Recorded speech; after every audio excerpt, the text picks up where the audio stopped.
Hi, I'm Victoria Pearson, but you can call me V, and I am just popping on with a quick message this week to let you know that I am not going to be doing a proper vlog this week.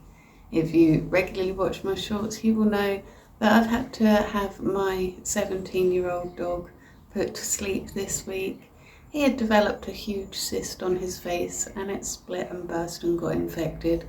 It wasn't operable for him, it would have just grown back even if he had survived the operation, and it was unable to close again, so it was bleeding all the time.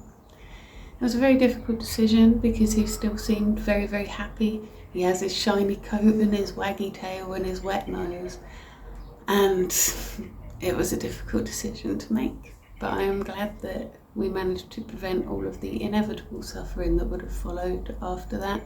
Once he'd got that infected cyst, it was quite likely he would have grown lots more of them. He was already starting to slow down because his joints were hurting and he was feeling his age. And so I'm glad that we managed to prevent any of that suffering that would have inevitably happened. I'm also very, very glad that he managed to have such a dignified and peaceful death. I was able to spend about an hour with him beforehand, just cuddling him while he napped on my lap. He'd had the best last day. We went out and bought a steak for him, and we let him just scratch himself as much as he wanted. We let him, like when we were walking, just stop and sniff and pee on everything that he wanted, whereas normally we would hustle him along a little bit. And so he had a really, really great last day, surrounded by people that loved him and people letting him know how loved he had been and what a good boy he was. And I think that that is the best death that any creature can ask for, really.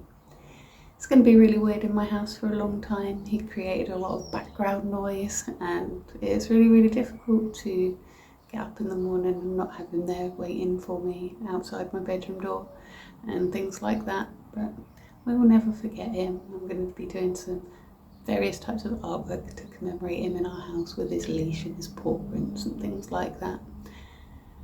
I may well insert a montage here of Charlie pictures, actually, with a really stupid song in the background, because when we first got Charlie, my older children were very little and they were very into horrible histories, and so Charlie was named Charlie after Charles II from the Horrible History song, specifically, not the historical figure, specifically Charles II from the Horrible History song. And so that kind of became his theme tune. My name is Charles II.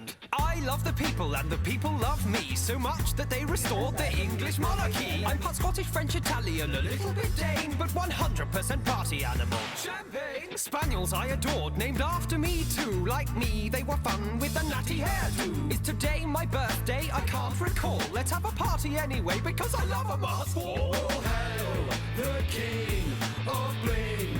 Let's sing, bells ring, ding ding. I'm the king who brought back partying. He had a wonderful, wonderful life, and I am really glad that we got to be part of his family. I'm not sure if I'm going to be here next week or not. I am hoping to be. I'm hoping to kind of continue with my normal routine, but I'm not going to promise that. But I will still be here every single morning in the shorts, and I will try and be finding things that I'm grateful for and not just moaning about my dog the whole time. I have got a few Witchy Wednesday videos scheduled from when I was decorating my living room, so I pre-scheduled a few, but I have temporarily closed my personal tarot card commissions because I just can't at the moment. I'll hopefully be here next week, but until then, you have yourself a magical week.